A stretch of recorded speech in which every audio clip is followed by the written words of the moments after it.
இதை கூட பார்க்க முடியாது.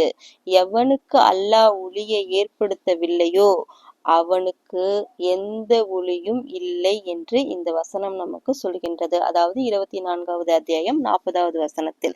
இதை பார்த்தோமானால் தீய வழியில் செல்பவர்களின் மனநிலை எப்படி இருக்கும் தெரியுமா? பார்த்தோம்னா அவர்கள் ஒரு இருளுக்குள் மேல் இன்னொரு இருள் என தங்களை சுற்றி பெரிய பாவச்சுவற்றை எழுப்பிக் கொள்கின்றார்கள்.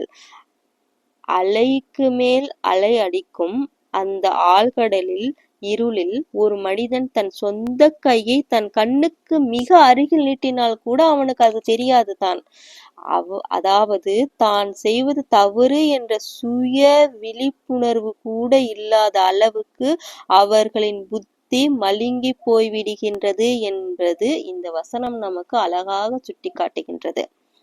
வேறொரு வசனத்தை பார்த்தோமே என்றால்